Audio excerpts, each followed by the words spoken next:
और 5 मिनट 25 बड़ी खबरों के बाद अब आपको दिखाते हैं यूपी के मुख्यमंत्री के तौर पर ताजपोशी से पहले मनोज सिन्हा का काशी दर्शन।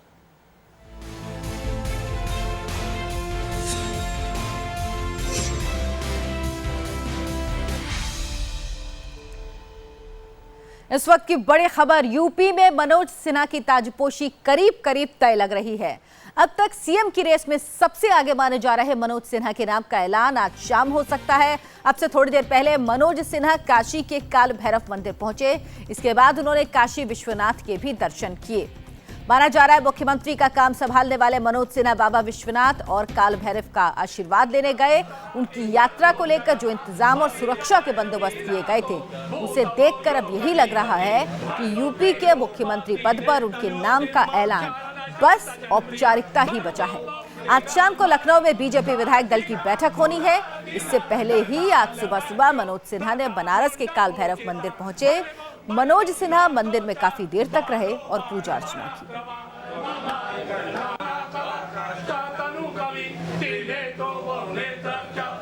इंडिया टीवी संवाददाता रुचि कुमार इस वक्त हमारे साथ जुड़ी हैं। रुचि, कब पहुंचे थे मनोज सिन्हा वहां पर, कितनी देर रहे और क्या अब वो निकल चुके हैं? देखिए, मनोज सिन्हा कल रात में दिल्ली से बनारस आए थे और बनारस में रुके थे। आज सुबह वो सबसे पहले काल भैरव मंदिर गए, उसके बाद काशी विश्वनाथ मंदिर गए और उसके बाद संकट मोचन मंदिर गए। हालांकि मनोज सिन्हा गाजीपुर के रहने वाले हैं, जो बिल्कुल बनारस से सटा जिला है। मनोज सिन्हा BHU IIT के पढ़े हुए हैं, वहाँ से उन्होंने BTech किया है। BHU छात्र संघ के अध्यक्ष रह चुके हैं। इससे पहले भी वो कई बार मंदिर गए हैं, लेकिन आज उनके मंदिर जाने को इससे जोड़ के देखा जा रहा है कि उनका करीब करीब यूपी का मुख्यमंत्री बनना तय है। और ऐसा माना जा रहा है कि मुख्यमंत्री बनने के पहले वो आशीर्वाद लेने गए थे भगवान से काशी विश्वनाथ मंदिर, काल भैरव और संकट मोचन मंदिर। तो अभी उनको अपने जो गाजीपुर जहाँ के वो रहने वाले हैं, वहाँ पे कोई बीजेपी के नेता की माँ की बेटी है, उसमें शामिल होना है।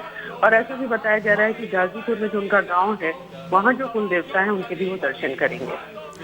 बिल्कुल रुचि, और जिस तरह से आपने भी बताया, मनोज सिन्हा का नाम यूपी के सीएम की रेस में सबसे आगे चल रहा है और जिस तरीके के संकेत मिल रहे हैं, उनका बनारस जाना, वहां पर आशीर्वाद लेना भगवान का, हालांकि वो पहले भी जाते रहे हैं, लेकिन उनकी इस बनारस पहुंचने के दौरान जिस तरह के इंतजाम थे, क्या वो भी किसी तरह के संकेत दे रहे हैं? देखिए, जहाँ तक इंतजाम की बात है, अभी तक किसी को ऑफिशियली ये नहीं बताया गया है कि मनोज सिन्हा अगले मुख्यमंत्री होंगे उत्तर प्रदेश को, क्योंकि सभी को इंतजार है शाम को जो विधायकों की मीटिंग है 4:30 बजे लखनऊ में, उसमें तय होगा नाम। लेकिन प्रशासन को इस तरह का संकेत है, उनको लग रहा है कि अब अगले मुख्यमंत्री मनोज सिन्हा होंगे, इसलिए वो वहाँ पहुंचे हैं। तो प्रशासन ने पूरे उसी तरह के इंतजाम किए हुए हैं जैसे एक मुख्यमंत्री के लिए होते हैं।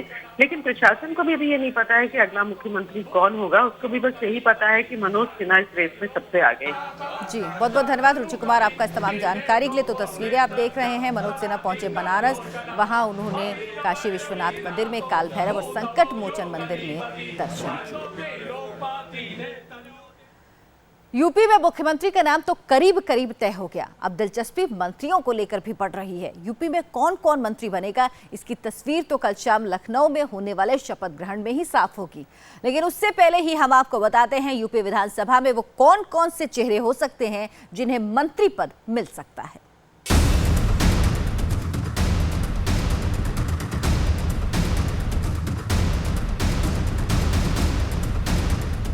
कैसी होगी यूपी सरकार की कैबिनेट?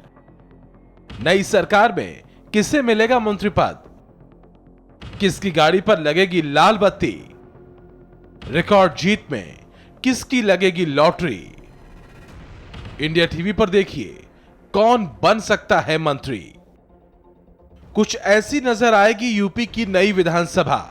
3/4 से ज्यादा सीटों पर बीजेपी के विधायक होंगे और इस केसरिया बाढ़ में किसकी किस्मत में मंत्री का ओहदा होगा, किसे मिलेगी लाल बत्ती, आज इंडिया टीवी आपको बताएगा। सूत्रों के मुताबिक ये वो चेहरे हैं जिन्हें नई सरकार में मंत्री बनाया जा सकता है। आइए एक एक कर हम आपको इन संभावित मंत्रियों का परिचय कराते हैं।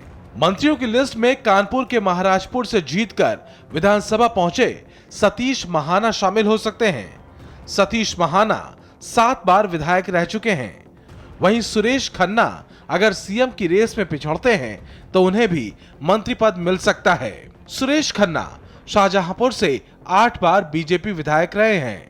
वहीं मायावती से बगावत कर केसरिया रंग में रंगने वाले स्वामी प्रसाद मौर्य की भी मंत्री पद के लिए लॉटरी लग सकती है। मेरी किसी भी पद के लिए कोई दावेदारी नहीं है। पार्टी ने मुझे बहुत कुछ दिया है। 7 बार चुनाव लड़ाया पार्टी ने मुझे, जब मैं विधायक था तो मंत्री बनाया, तो पार्टी ने इतना कुछ दिया है कि मांगने को कुछ नहीं है। जो पार्टी निर्णय करेगी उसके अनुसार काम करेंगे। मैं पार्टी का एक अनुशासित सिपाही हूँ और जो जिम्मेदारी मुझे दी जाएगी मैं उसको सार स्वीकार करूंगा। अब तक का मेरा राजनीतिक सफर सैद्धांतिक और वैचारिक रहा है। मैंने कभी शर्तों की राजनीति नहीं की, कभी पदों की दौड़ में अपने को शामिल नहीं किया।